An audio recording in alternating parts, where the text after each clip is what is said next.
সবাইকে স্বাগতম। এবার আমাদের বিষয় হচ্ছে আপনার স্লাজ ম্যানেজমেন্ট, যেটাকে বলা হয় পানির অশান্তি। শ্রদ্ধ রবিন ভাই, স্লাজ ম্যানেজমেন্ট নিয়ে আপনি কিছু বলুন। আচ্ছা, আমরা আসলে বায়োফ্লকের যেসব মূল প্রবলেমগুলোতে পড়ি তার মধ্যে স্ল্যাজ একটা বড় প্রবলেম। ঠিক আছে, আমরা আসলে স্ল্যাজ নামে চিনি, আসলে বায়োফ্লকের ভাষায় এটা টিএসএস বলা হয়, টোটাল সাসপেন্ডেড সলিড। ঠিক আছে, এটার এটার কিছু উপকারিতা আছে, কিছু অপকারিতা আছে, কিন্তু অপকারিতার সংখ্যাটা বেশি। কারণ এটা ভ্যারি করে কালচারের উপর অনেক অনেক অনেক অনেক কিছু। যেমন আপনি যদি থেরাপিয়া করেন সেক্ষেত্রে স্লাজ ম্যানেজমেন্ট একরকম হবে, আপনি যদি কৈশি মাগুর এগুলোতে যান আর এটা হলো খাদ্য অভ্যাসের উপর ডিপেন্ড করছে। কারণ আপনি যেটা যে যে মাছ যেভাবে খায় তার কিন্তু ওয়েস্টও সেভাবে তৈরি হয়। ঠিক আছে, তো আমাদের এইখানে আসলে মূল ফোকাসটা হলো, ভাইয়া একটা কথা উল্লেখ করেছেন যে পানির মধ্যে এক ধরনের অশান্তির সৃষ্টি করে। ঠিক আছে, স্ল্যাশটা আসলে মূল কারণটা হলো এই অশান্তি সৃষ্টি করার জন্যই আমাদের এই প্যারামিটারগুলোর অনেক রকম ওঠানো হয়। এই জন্যই আমরা স্ল্যাশ ম্যানেজমেন্টটাকে এতটা গুরুত্ব দিই সব ক্ষেত্রে। তার মানে বায়োফ্লকের শুরু থেকে শেষ পর্যন্ত স্ল্যাশ একটা বড় প্রবলেম। আচ্ছা, এক্ষেত্রে আপনার সাজেশন কি, মানে স্লাজ ম্যানেজমেন্টটা কিভাবে করা হচ্ছে? ইয়েস স্যার, আমি সেটাতেই যাচ্ছিলাম। আসলে আসলে দুইটা ওয়েতে করা যায়, একটা হলো ফিজিক্যাল ওয়েতে আছে, একটা লজিক্যাল ওয়ে। তার মানে আপনি ট্যাঙ্কটাকে যদি প্রপার ওয়েতে কালচার করতে চান সেটা একটা ওয়ে আছে, আর একটা হলো আপনি রেগুলার ফিজিক্যালি, ঠিক আছে, ফিজিক্যালি যদি আপনি এই কালচারটাকে স্ল্যাশ ম্যানেজমেন্টে আওতায় নিতে চান সেভাবে করা যায়। ঠিক আছে, দুইটা ওয়েতেই করা যায়। এখন আমি যেটা বলতে চাচ্ছিলাম যে যে অশান্তিটা সৃষ্টি হয়, এইটা যদি না হয়, এই ব্যবস্থাটা যদি আমি শুরুতেই করতে পারি, তাহলে স্ল্যাশ নিয়ে প্রবলেমিটি যেটা সেটা আসবেই না, সত্য কথা যেটা। হ্যাঁ, এখন কারণ স্ল্যাশটাকেও আমরা খাদ্যের উপর করতে কিভাবে? হ্যাঁ, সেটা সেটা আসলে অনেক বড়ই, আপনি চাচ্ছি ছোট করে বলি। সেটা আপনি যদি বড় খামারি হন সেক্ষেত্রে স্ল্যাশটাকেও সরাসরি খাবারে কনভার্ট করা যায়। কিভাবে? আপনি স্ল্যাশটাকে রেগুলার বেসিস ওটাকে রিডিউস করতে হবে, ট্যাঙ্ক থেকে নিতে হবে, নিয়ে আবার কোনোভাবে সংগ্রহ। কোন পদ্ধতিতে নেবেন? Siphon system? সাইফন সিস্টেমে নিতে পারে, একটা পদ্ধতি হতে পারে। এটা নিয়ে এটাকে আবার খাবারে কনভার্ট করতে হবে। এটা এটা কিন্তু বায়োফ্লকের বড় খামার নিয়ে যায়। কিভাবে খাবারে কনভার্ট করবেন? রোদে শুকিয়ে? রোদে শুকিয়ে, একদম সরাসরি রোদে শুকিয়ে এটা করা যায়। ঠিক আছে, এটা একটা ওয়ে আছে, আরো অনেকগুলো ওয়ে আছে যেগুলো আমরা ইনশাআল্লাহ আপনি পরবর্তীতে আপনি বেসিক্যালি বলতে চাচ্ছেন রোদে শুকিয়ে সেটাকে আবার আমরা ট্যাঙ্কে প্রয়োগ করব, অবশ্যই করবো, এবং সেটা মাছে খাবে। মাছ খায়। তবে ছোট ছোট খামারের ক্ষেত্রে এটা আসলে এইটা একটু ইম্পসিবল থিং, কারণ এটা অল্প হয়, স্ল্যাশ যেটা হবে সেটা অল্প। সেই জন্য আমি বললাম যে লজিক্যাল ওয়েতে আগে, তাহলে এটা আমাদের এফসিআর রেশিও মেইনটেইন করার ক্ষেত্রে একটা বড় উপাদান। হ্যাঁ অবশ্যই অবশ্যই। এফসিআর আমরা কোন ভাবে দেখেন, আমাদের এই পদ্ধতিটাই একটা রিসাইক্লেশন। তার মানে পুরো বিষয়টা হলো এই একটা সাইকেলকে আমরা যদি আবার একটা জায়গায় নিয়ে আসতে পারি, তাহলে দেখা যায় এখানে খাদ্য এক্সটার্নাল পুশিং খাদ্য যেগুলো আমরা বলতেছি এটা কম লাগতেছে। এইটাই তো, তার মানে আপনি একটা ময়লাটাকে আবার আবার খাওয়াচ্ছেন। আসলে এটা ময়লা না, কিন্তু আমি স্ল্যাব বলতেছি ঠিকই, কিন্তু ওটা কিন্তু ময়লা না। ওর মধ্যে প্রোটিন আছে, ওর মধ্যে কার্বোহাইড্রেট আছে, সবই আছে। তার মানে যতগুলো উপাদান আসলে মাছের ছিল দরকার ছিল সবগুলো এখানে আছে, একটু কম পরিমাণে আছে। ঠিক আছে, এগুলার খাওয়ানোর টাইম আছে। আচ্ছা, এছাড়াও আছে, এছাড়া আমি যেটা বলতেছিলাম যে লজিক্যালি আমি এটাকে আবার ট্যাঙ্কে রেখে খাদ্য উৎপাদন করব। কিভাবে? সেটা হলো আমরা যদি সানলাইটটাকে ইউজ করি প্রপারলি। আচ্ছা, সানলাইটটাকে ইউজ করলে হয় কি, ফাইটোপ্লাজম, জুপ্লাঙ্কটন এগুলো গ্রো করে। ঠিক আছে, তো এই তাহলে এগুলো হলো আপনার জীবিত প্রাণী। অ্যালগি, ইয়েস, আমি ওটাতে যেতাম। অ্যালগি এগুলো গ্রো করছে। যখন এগুলো গ্রো করছে, অ্যালগির একটা মূল উপাদান স্ল্যাশটাকে সে অ্যালগি দিতে পারে। আচ্ছা, টেনে নেয়। হ্যাঁ, টেনে নেয়। আসলে এটা একটা অ্যালগি নেয় হলো কার্বন ডাই অক্সাইড, আর কার্বন ডাই অক্সাইড প্রডিউস করতেছে আমার স্ল্যাশ। ঠিক আছে, সরাসরি প্রডিউস করতেছে।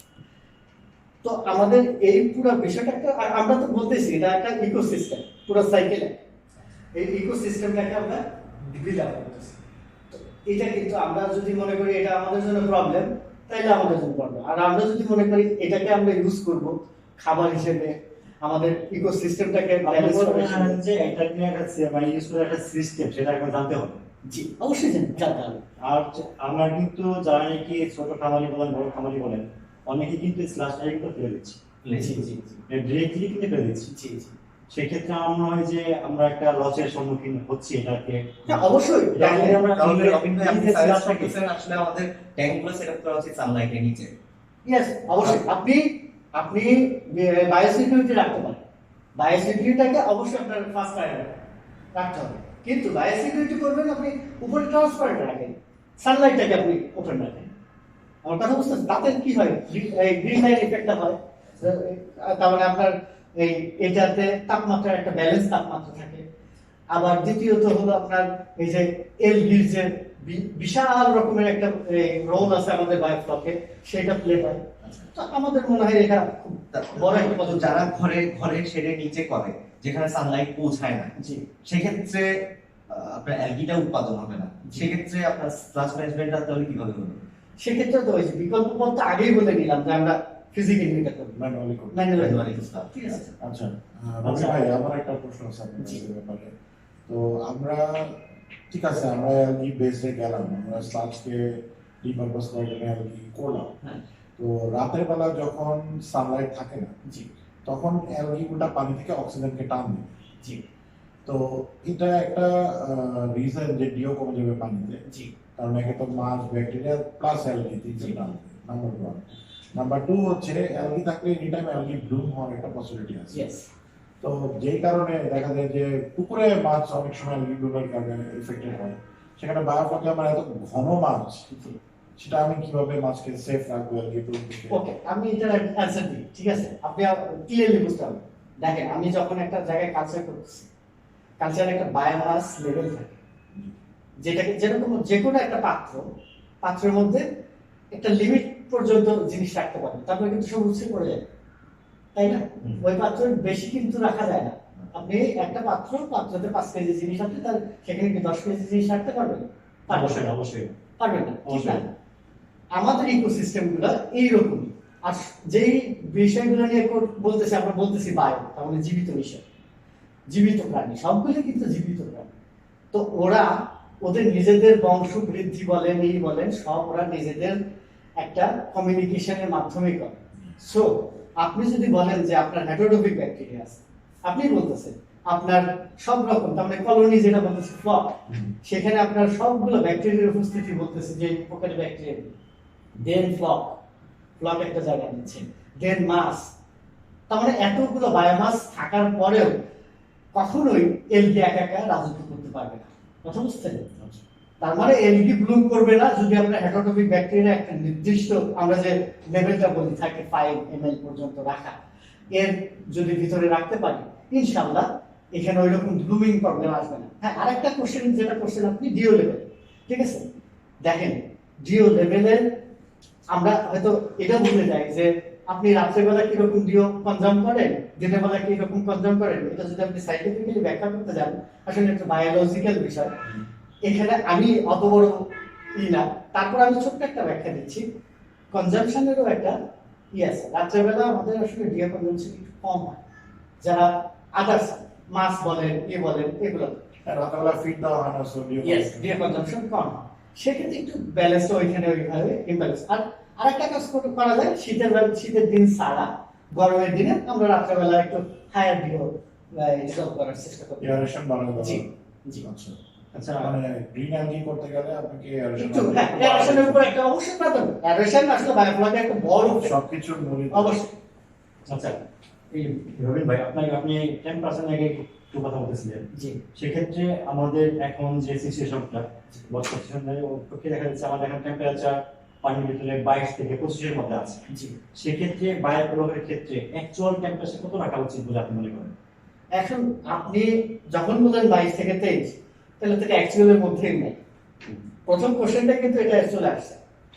আসলে বায়োফ্লক করতে গেলে বলাই হয় 25 থেকে 32 ডিগ্রি সেন্টিগ্রেডের মধ্যে হলো রিয়েল আমাদের ব্যালেন্সড টেম্পারেচার। কিন্তু তারপরেও কোশ্চেন আছে যে আপনার টেম্পারেচার কিন্তু দুই বেলায় দুই রকম থাকে। আমাদের একটা দিন একটা রাত আমাদের হিসাব করতে হবে। আমি একটু আগে সুজন ভাইয়ের একটা কোশ্চেন অ্যান্সার দিচ্ছি কিন্তু ওই জন্য যে রাত্রেবেলার হিসাবটা আমাদের আসলে একটু একটু ছোটভাবে করলেও হয়, একটু ছোটভাবে করলেও হয়, কিন্তু দিনের বেলাটাকে যদি আমরা প্রায়োরিটি দিয়ে করি তাইলে আসলে আমাদের দেশের মতো দেশগুলোতে যেখানে টেম্পারেচার আসলে 20-এর নিচে খুব কমই যায়, ঠিক আছে, সেসব দেশে বায়োফ্লক খুব সহজে হয়। এখানে কিছু কথা এখানে দেখুন ভাই, এখানে একটু অ্যাড করি যে আমি বায়োফ্লকের ক্ষেত্রে আদর্শ টেম্পারেচার হলো অ্যাকচুয়ালি কোনটা, আর এই শীতকালের যে টেম্পারেচারে একটা মানুষের মধ্যে অনেক প্রশ্ন আসছে যে শীতকালে ব্যবহার করা যাবে কিনা, হিটার ইউজ করতে হবে কিংবা গ্যাসোলিন ইউজ করতে হবে কিংবা এইসব বিভিন্ন ধরনের ইউজ করতে হবে। তো সেক্ষেত্রে আপনি শীতকালে আপনি কোন ইনস্ট্রুমেন্টটা ইউজ করার জন্য আপনার শুনছেন? আমি সর্বপ্রথম একটা কথা বলি, শীতকালে বায়োফ্লকটা হবে কিনা এটা একটা বিষয়। শীতকালে মাছ কিন্তু মারা যায় না, মাছ শীতকালে মারা যায় না, এবং কিছু কিছু মাছ আছে যেগুলো বরফের নিচেও বসবাস করে, অবশ্যই আছে। তো শীত কোনো একটা প্রবলেম নয় যেটার জন্য মাছের কোনো সমস্যা হবে। সমস্যা হতেছে ফ্লকের, ঠিক আছে। ফ্লক একটা টেম্পারেচারের পরে মাল্টিপ্লিকেশন করবে না, হবে না, মরে যাবে না। কত ডিগ্রি সেন্টিগ্রেডের নিচে? সেটা হচ্ছে যেটা বলতেছে 22 থেকে 18 পরে থেকে দেখবেন যে বন্ধ হয়ে যাচ্ছে। আর এইটা ফ্লক কিন্তু মারা যেতেছে না, এটা আসলে ওরা ইনঅ্যাক্টিভ মানে গ্রো হচ্ছে না, গ্রোথটা করতেছে না। আপনারা জিনিসটা ঠিক করেন, স্পোর অবস্থায় কিন্তু জীবিত। হ্যাঁ, আসলে মানে ব্যাকটেরিয়া কোন পর্যায়ে গিয়ে জীবিত থাকবে, কোন পর্যায়ে গিয়ে সুস্থ অবস্থায় থাকবে, কখন কি করবে, সেটা তারা নিজেরা নিজেদের কমিউনিকেশনে করবে। হ্যাঁ, নিজেদের মধ্যে একটা ইউনিটি আছে, তাদের একটা নিজস্ব সিগন্যাল আছে। এই যে সিগন্যালের মধ্যে গেলে যখন তারা দেখবে যে টেম্পারেচারটা কমায় আছে, নিজেদেরকে কোটায় দেবে, তারপর কোটায় নেওয়ার পর তারা সিগন্যাল দিয়ে দেবে যে এখন বন্ধ হয়ে যাবে, তারা কিন্তু বন্ধ হয়ে যাবে। দিনের বেলা যখন টেম্পারেচারটা 22 থেকে 25-এর মধ্যে এসে যাবে, তখন কিন্তু তারা কাজ যে করতেছে না কিন্তু ভালো হবে না। যদি কোনো কারণে এয়ারেশন বন্ধ হয়ে যায়, নিচে পড়ে যায়, তারপরে অক্সিজেনের চাহিদাটা তাদের যদি না থাকে, অক্সিজেনটা যদি তারা নিতে না পারে, আচ্ছা, এই যে অক্সিজেনের কথাই আপনাকে আমি মারা যেতে পারে। কিন্তু যদি এয়ারেশন ঠিক থাকে, তারা যদি নিউট্রাল অবস্থায় থাকে, তার মানে কিন্তু এটা নর্মাল মানে। এই জায়গাটাতে আরো একটু বিষয় আছে, এই জায়গাটাতে আরেকটু বিষয় আছে। এমনি শীতের সময় ডিও সমস্যা করে না, অনেকক্ষণ ধরে অনেক সময় ধরে ডিজলভ অক্সিজেন থাকে। যদি টেম্পারেচার অনেক বেশি হয়ে যায়, ডিও জায়গাটা বেশি হয়ে যায়, আরো বেশি একটু গরম হয়ে গেলে টেম্পারেচারের সাথে ডিওর একটা গরম হয়ে গেলে পানিটা ডিজলভ অক্সিজেনকে ধরে রাখতে পারে। কিন্তু ঠান্ডা অবস্থায় আমরা যদি রাতের বেলার প্রবলেমটার কথা বলি, সেখানে যদি মানে মোটামুটি ডিও থাকে তাহলে কভার করবে, সমস্যা হবে না। ভাই আপনি আমরা আরেকটা প্রশ্ন করি, এই যে ডিওর কথাটা বললেন, ডিজলভ অক্সিজেন, হ্যাঁ, এই ডিও লেভেলটা আমাদের সর্বনিম্ন কত রাখা উচিত, সর্বোচ্চ কত রাখা উচিত, আর ডিওটা কমে গেলে কি ধরনের সমস্যা হতে পারে, কিংবা ডিওটা বেড়ে গেলে কি ধরনের সমস্যা হতে পারে? এটার সঙ্গে যদি কোশ্চেনের অ্যান্সার দিতে যাই, তাহলে আমাদেরকে আবার আগে যে প্রবলেমগুলো নিয়ে আমরা কথা বলছি সেখানে চলে আসতে হবে। যে আমার মাছের যে সাইজ, মাছের যে অবস্থা, সেই অবস্থায় প্রথমের দিকে 15টা ছাড়ছি, সেই সময়ের যে অবস্থা, সেখানে কত সাইজের মাছ আছে, কতটুকু তার লাইনের মাছ আছে, এবং সেখানে কি পরিমাণে আদার্স ব্যাকটেরিয়া থেকে আরম্ভ করে কি নামে জিনিসগুলো আছে, এগুলোর সঙ্গে মিলায় আস্তে আস্তে আমাকে একটু আপনি বলতে পারেন যে আপনার ফিশ লাইন, ফিশ ডেনসিটি সবকিছুর উপরে ডিওটা ডিপেন্ড করছে। অবশ্যই এটা আপনার ধরেন আপনি যেটা বলছিলেন যে আপনার তখন একটা ট্যাঙ্কে বা 12 থেকে 1500 পিস পোনা দিলেন, 1500 পিস পোনা দিলেন, হ্যাঁ, 1500 পিস আমি আপনাকে সুযোগ দিব না, বলছিলেন যে 12 থেকে 1500 পিস পোনা দিলেন। সেক্ষেত্রে যখন নাকি আমার এই পোনাটার বয়স 0 থেকে 15 দিন, সে তখন আমার ডিও লেভেলটা কত থাকবে, আর 15 দিনের পরে যে আমার যে আপনার ধরেন 15 ডেজ থেকে 30 ডেজ, সেক্ষেত্রে আপনার ডিওটা কত থাকবে, এবং লাস্ট পর্যায়ে যে ডিওটা আমাদের কত রাখা উচিত, এটা ফিনিশের পর্যায়ে যে আমাদের ডিওটা কত রাখা উচিত।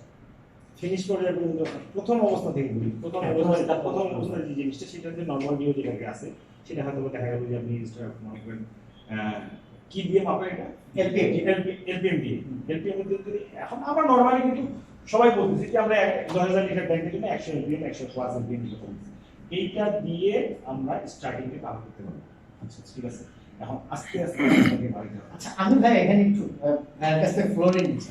বলা যায় যে ডিও একটা ছোট্ট আপেক্ষিকতা আছে ডিওর মধ্যে। দেখেন, আমরা ডিও বলতেছি ডিও ডিজলভ হচ্ছে, কিন্তু আমরা দিচ্ছি কি? বাতাস। বাতাস বাতাস দিচ্ছি, এয়ার দিচ্ছি। ওকে। তো আপনি আছেন হলো আমেরিকায়, এই এই কি বলে পাহাড়ের উপরে, ওকে। ওইখানে যে বাতাসের অক্সিজেনের মাত্রা, আর আপনি সমুদ্রের পাড়ে আছেন আমাদের চিটাগাং, ঠিক আছে, ওইখানে বাতাসের যে এয়ারে অক্সিজেনের মাত্রা এক না কিন্তু, অবশ্যই একটা। হ্যাঁ। তাহলে ডিজলভেশন আপনি যদি একটা মাপ দিয়ে দেন যে এত এলপিএম ডিজলভেশন হবে এই মেশিনের মাধ্যমে এতটুকু প্রেসারে, এটা কিন্তু অ্যাকুরেসি পাবেন না। কথা বুঝতে পারছেন? এই জন্য ডিও লেভেল কখনোই এলপিএম দিয়ে মাপা যায় না। না, যেটা হচ্ছে যে ডিউরেশন যেটা দিয়ে ইউজ করতে হ্যাঁ, আসলে উচিত হলো ডিও লেভেলটাকে আমরা ডিজলভ অক্সিজেন মেপে বুঝতে পারবো যে আসলে আমাদের ডিজলভ কতখানি আছে। হ্যাঁ ঠিক আছে, আমি বলতে চাচ্ছিলাম যে আমার ডিজেল অক্সিজেনটা হ্যাঁ আমার সাধারণত এনজিএ বা আমার মিলিগ্রাম পার লিটারে আমরা হিসাব করি। হ্যাঁ, আমি এইটা সেক্ষেত্রে এই ডিজেল অক্সিজেনের লেভেলটা কত থাকবে? আমরা যখন বলে থাকি যে যখন এটার জন্য আমি ছোট্ট একটা সাজেশন দিই, সেটা হলো দেখেন ফিঙ্গারিং, তারপরে আমাদের পোনা যখন ছাড়তেছি হ্যাঁ তখন অ্যাকচুয়ালি 3 থেকে 4 এর উপর ডিও না নেয় মোস্ট আমি এইটাই বলতে চাচ্ছি। ইম্পর্টেন্ট। যদি বেশি থাকে তাহলে কি হবে? বেশি থাকলে অনেকগুলো ইয়ে আছে। আমি এখানে শুধু ফিঙ্গার লিঙ্ক হিসাব করতেছি, কিন্তু আমার এখানে কিন্তু মাত্র ওই হেটারোট্রফিক ব্যাকটেরিয়া বলেন সবগুলো ব্যাকটেরিয়া মাত্র গ্রো হচ্ছে। খালি আমার যে ফিঙ্গার লিঙ্ক এখানে অবস্থান করছে তা কিন্তু না, এখানে আমার সবগুলা বায়োমাস গুলো আছে সবগুলো এখানে গ্রো হচ্ছে মাত্র। এই জন্য সবাই কিন্তু প্রথম দিকে দেখেন সবাই বলছে যে যদি খুব প্রেশার থাকে তাহলে এই ব্যাকটেরিয়া সেলগুলো ভেঙে যায়, এরকম কথা বলছে কিন্তু প্রথম দিকে অনেকে। কিন্তু এটা নিয়ে এখন ওই ভাইবটা কমে আসছে, কারণ ওই যে আমাদের একটা নতুন সৃষ্টি হয়েছে 8+DO এরকম একটা নতুন ভাইব সৃষ্টি হয়েছে। এটা সবচেয়ে বড় ভুল এখনকার জন্য। বড় ভুল, 8+DO বড় ভুল বলছেন কেন? মাস ভিড়ে আমি বললাম তো, আচ্ছা, আমি ডে 1 এ করতেছি 3 থেকে 4। এক মিনিট রবি ভাই, হ্যাঁ। আমরা দেখতেছি যে ডিওটা যদি কমে যায় তাহলে মাছগুলো হা করে মারা যাচ্ছে। জি জি।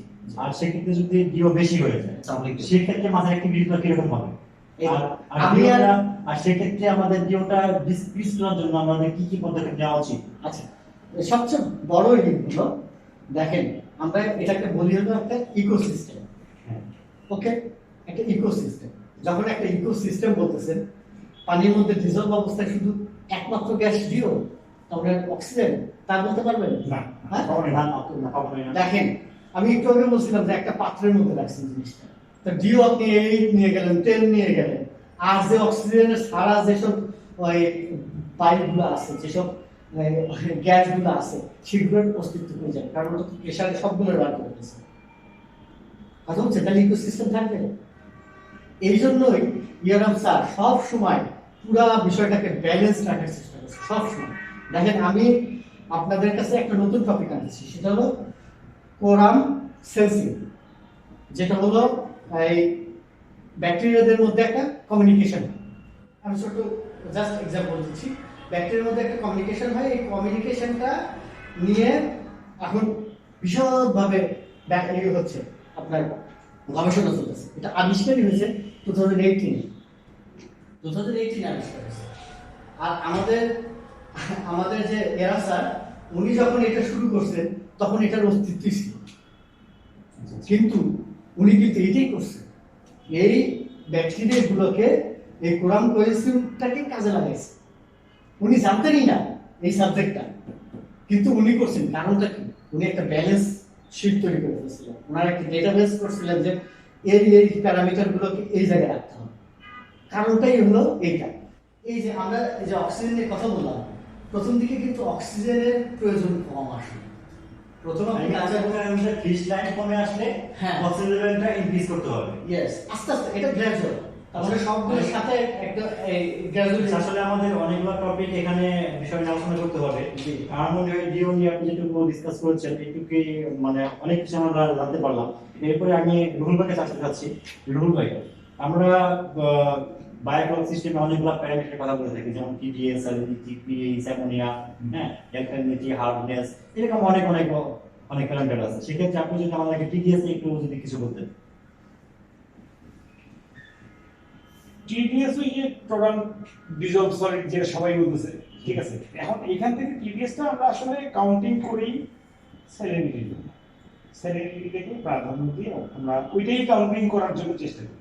সেটা স্যালারিটি মিটার দিয়েও করা সম্ভব হয়। তো টিডিএস মাপার সময় মাথার মধ্যে একটা জিনিস থাকতে হবে যে এইখানে আয়রন যদি ডিজলভ অবস্থায় থাকে তাহলে টিডিএস আমি বলে দিই এখানে আয়রন একটা পর্যায় পর্যন্ত ডিজলভ থাকে সেটা আমরা দেখতে পাই না, নর্মালি পাই না, সেখানের মধ্যে একটা ন্যূনতম মাত্রায় আয়রন আছে। আয়রন অবশ্যই আছে। এটা মাত্রাটা বাড়তে বাড়তে বাড়তে একটা পর্যায়ে গিয়ে কি দাঁড়ায়, তখন আর ওখানে দ্রবীভূত হয়ে যায়, আয়রন আর পায় না, তখন হলুদ কালার হয়, নিচের দিকে Solid হয়ে যায়। সলিড হয়ে যায়। তো এইটাও কিন্তু আপনাদেরকে খেয়াল রাখতে হবে। টিডিএস মানে লবণ তা না, টিডিএস মানে হচ্ছে আপনার এখানে আয়রনের মাত্রাটাও যদি অনেক বেশি হয়ে যায় তখন আপনাকে আয়রন রিমুভিং এর জন্য যা যা করা লাগে সেটা করতে হবে।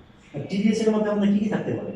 অনেক সালফার থাকতে পারে, ক্লোরিন থাকতে পারে, আই মিন আমরা ট্যাঙ্কে যা যা অ্যাপ্লাই করি, যেমন আমরা কি বলে রস অয়েল ইউজ করি, রস অয়েল থাকতে পারে, আয়রন আমরা ডাবল সোর্স ইউজ করি, আর অনেকে কার্বন ইউজ করি, হয় না। ফিটটা ইউজ করি, তাহলে সবকিছু মিলিয়ে যে একটা ঘনত্ব আছে সেটা হচ্ছে আমাদের টিডিএস। টিডিএস এর মধ্যে থেকে টিডিএস কাউন্টিং এর ক্ষেত্রে প্রথম অবস্থায় কথা বলি, প্রথম অবস্থায় আমরা একটা টিডিএস পাই, সেটা টিডিএসটা কেমন হতে পারে, যে টিডিএসটা হয়তো ফ্রেশ পানির যেটা টিডিএস এর জন্য 250, 300, 350, কিছুটা লাগে হয়তো 400 টাকা, ঠিক আছে। তো এই যে টিডিএসটা আমরা দেখাইতেছি 250 এর পরে আমরা কিছু এখানে কিন্তু আমরা লবণ অ্যাড করলাম, সোডিয়াম ক্লোরাইড, ঠিক আছে। এই লবণটা অ্যাড করার পরে সেটা কিন্তু 400, 250 থেকে 400 এড করলাম, তাহলে এখানে আমরা কতটুকু পেলাম, 150 এক্সট্রা পেলাম। এই যে এক্সট্রা পেলাম আমরা স্যালারিটিকে কাউন্ট করার জন্য এগুলো করে আসছি। পারফেক্ট স্যালারিটি এখান থেকে আমরা টিডিএস মিটার দিয়ে পারফেক্ট স্যালারিটি পাবো না। কোনো কারণে যদি ওখানে যদি কোনো কারণে ওই জায়গাতে যদি আরো কিছু থাকে, কোনো রিজলভ সলিড যদি থাকে, তাহলে এই জিনিসটা পাবো না। তো টিডিএস এর বিষয়টা আসলে এটা আমি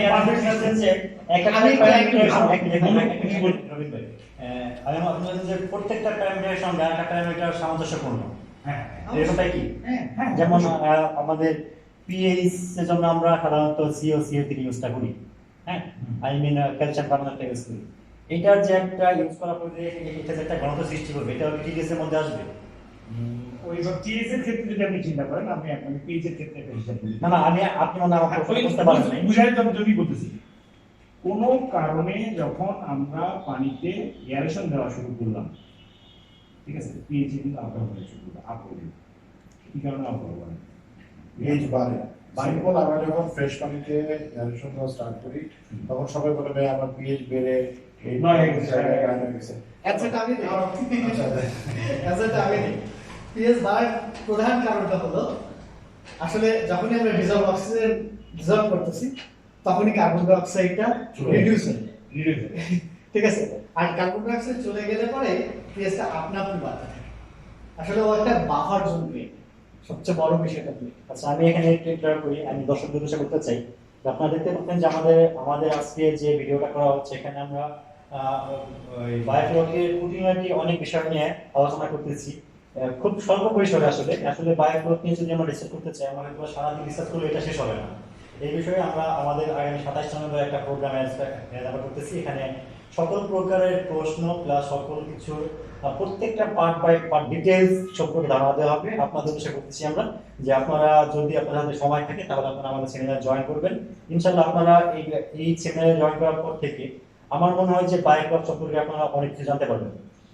এখন আমি আপনাকে আরেকটা প্রশ্ন করি সুজন ভাইয়ের কাছে। সুজন ভাই, আমাদের এখানে আমরা আপনার পিএইচ সম্পর্কে জানলাম, টিডিএস জানলাম, অ্যামোনিয়া সম্পর্কে আমরা কিছু এর আগেও ডিসকাস করছি। এখন এটা কি আমি মনে করি যে একটা মোস্ট ইম্পর্টেন্ট স্যালিনিটি। হ্যাঁ, স্যালিনিটিটা আসলে আমাদের কি পরিমাণ থাকা উচিত, এমনকি এটা কি মাছ ভেদে ভিন্ন হবে বা কি নাকি সব মাছের জন্য একই রকম থাকে? ধন্যবাদ।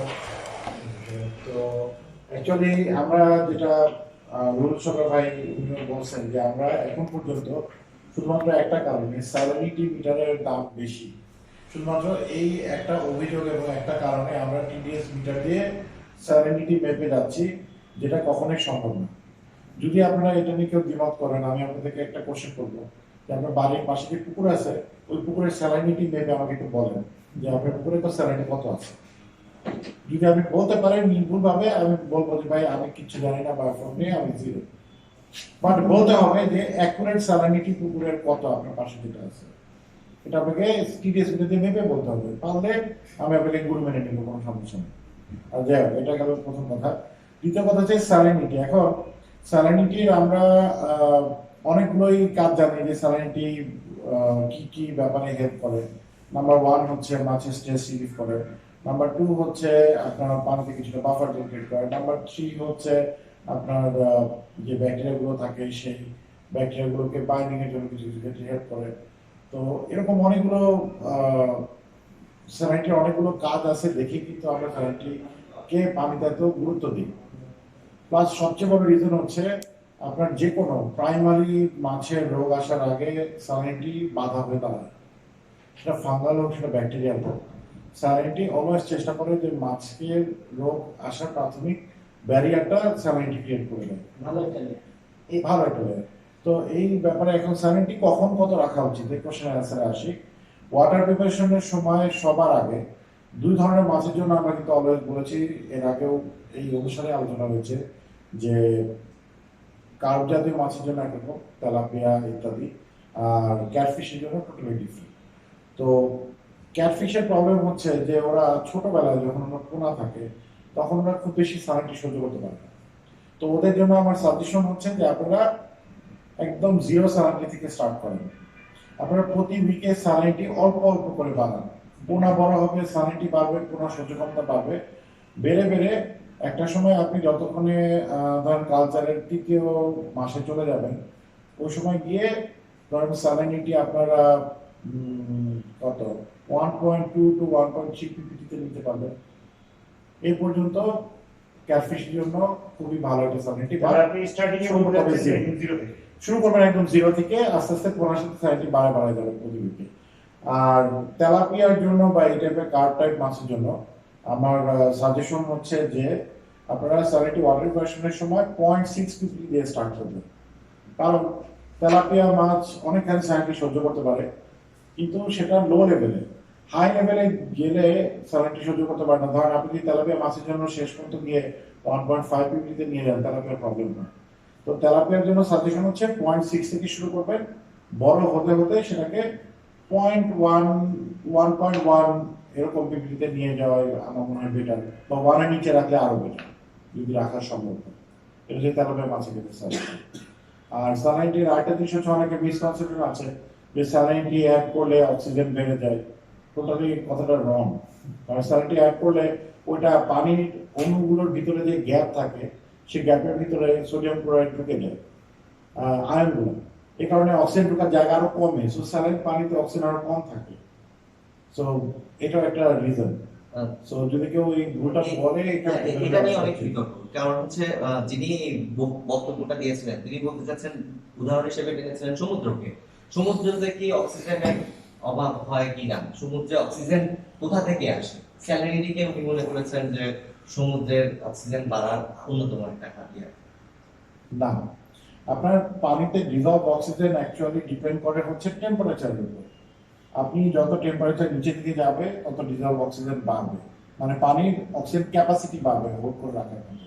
আর যত টেম্পারেচার হাই হবে তত বেশি অক্সিজেনকে হোল্ড করে রাখতে পারবে না। তো যেটা হয় যে শীতকালে আমরা দেখছি অনেকের ডিও প্রবলেম অনেক কম হয়, যদিও তারা অনেক দুর্বল পাম্প ইউজ করে। কারণ হচ্ছে পানি অনেক অক্সিজেন ধরে রাখতে পারে। যেমন ধরেন 0 ডিগ্রি সেন্টিগ্রেড তাপমাত্রায় একটা পানিতে অলমোস্ট 11 থেকে 12 ডিও লেভেল পর্যন্ত ধরে রাখা একদম ইজি। কিন্তু সেটা 27 ডিগ্রি সেন্টিগ্রেড তাপমাত্রায় 7.5 এর উপরে ধরে রাখা খুবই কঠিন। আমি একটা কথা জানতে চাই, টেম্পারেচার কমলে ডিওটা বাড়বে। টেম্পারেচার কমলে ডিও বাড়ে। ডিও বাড়ে বলতে ক্যাপাসিটি বেড়ে যায় অক্সিজেন হোল্ড করার জন্য। এরপর সানি ভাই একটা কোশ্চেনের অ্যানসার দিই, সেই অ্যানসারটা হচ্ছে সমুদ্রের ডিও কিভাবে মেইনটেইন হয়। ইয়েস, সমুদ্রের মধ্যে অনেক শৈবাল আছে যেটা সানলাইটে, সমুদ্রে তো কোনো ছাতা নেই। আচ্ছা, আপনি এটা বাদ দেন, সমুদ্র বাদ দেন না, আরো ছোট আসে নর্মাল একটা পুকুরে যেখানে কিনা কোনোদিন কোনো এয়ারেটর ইউজ হয়নি, ওখানে তো মাছ আছে। কিন্তু ঘনত্ব, মাছের ঘনত্ব ঘনত্ব ইস্যু বাদ দেন। আচ্ছা ঠিক আছে, ওখানে পানি নাড়ানোর জন্য কেউ নাই, আপনিও নাই, আমিও নাই, থাপড়াও না কেউ। তাহলে ওইখানে পানির ভিতরে অক্সিজেন ঢুকে কিভাবে? যে আপনি যদি বলেন যে শুধু সারফেস দিয়ে দেয়, তাহলে তখন সারফেসেই শেষ হয়ে যেত। নিচে তলার মাছটা বাঁচত কিভাবে?